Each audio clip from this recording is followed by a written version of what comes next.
All right, so communication breakdown.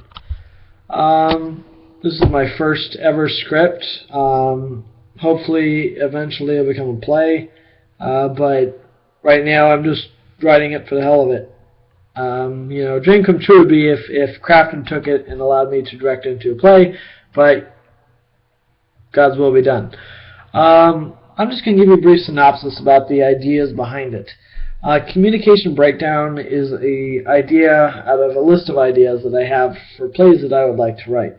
It is probably the second favorite out of all of them to me, the ideas anyway, next to a play idea called Circumstances, or Circumstance. I haven't really decided. But Communication Breakdown is a story about pain. All three of the main characters suffer with one very similar struggle, and that is abuse, physical abuse, mental abuse, the things that hurt us the most they deal with. In the first two scenes, just to give you an idea of what happens, in the first scene, the main character is drunk at his house. His wife comes home and he starts trying to act smart, and of course she's dealt with this over the years, so she decides to give him a smart ass answer back. He doesn't like that very much, so he decides that he's going to get physically violent with her, and by the end of the scene, she's dead. Scene 2, their friend, who's much younger than they are, comes over and finds her body on the floor.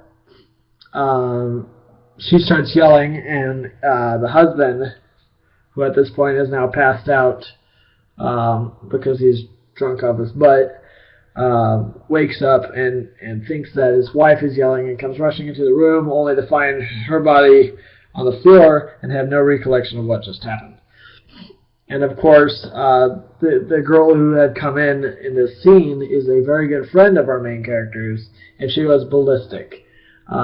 She has been sexually abused, so she is very sensitive to anyone getting on top of a woman in the wrong way, whether it's physically, mentally, whatever. And so she just flips out. And by the end of the scene, she has successfully bashed this guy's brains in, and he is dead as well. The play goes on, and both the husband and wife come back as ghosts.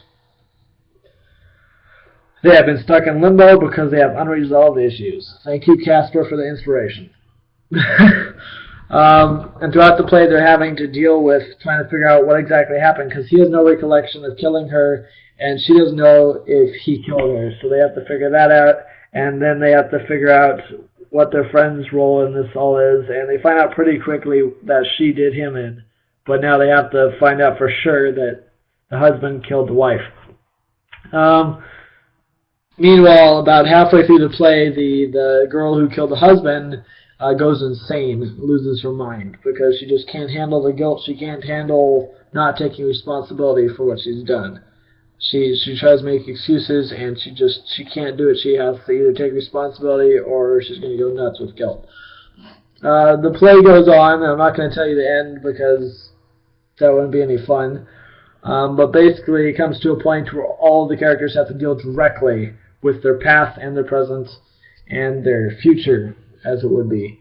They have to take responsibility for what has been done with them in the past, the physical abuse, the mental abuse, everything. They have to figure out how that is come together in the marriage that the two characters have, and then the murder that the one character committed. And they have to be able to forgive each other, recognize what they did and why they did it, and figure it out. It's a really interesting project. I don't know how fantastic it is. Personally, I'm very proud of it, but it is a first time work, so it's bound to be a little rough. But I think it's a real brain twister. There's a lot of little surprises mixed in there. There's a lot of really cool Bible things that are thrown in there. It's not a religious play, I have to warn you on that. It does have some curse words, and it does have some very out there information. So I would rate it PG-13 for don't go see it if you're under 13 because you have no idea what's going on. But it deals with heavy issues. It's straight on the point. It has a lot of fun little plot twists. You'll be surprised by who the main character actually is in the play. Just overall, I'm proud of it. I would like to do a shout out to Shayla, who is my co-writer. Without her, the punctuation would be horrible. I wouldn't be able to read half the stuff that's in there. But she helped me kind of put the story together in a grammatical way. So thank you, Shayla. Also, special thanks to my friend Alex and Jalen, who both gave their time and helped me both start and finish the project. I'm really hoping that our theater director will really like it, and maybe I can put it on at Crafton. We'll see. Maybe it's crappier than I think, and it won't go anywhere. But we're gonna keep our fingers crossed, and maybe if it's God's will, it'll go somewhere, and it'll change somebody, and it'll just be a great thing. Just wish me luck, guys, and hopefully I'll have more for you later.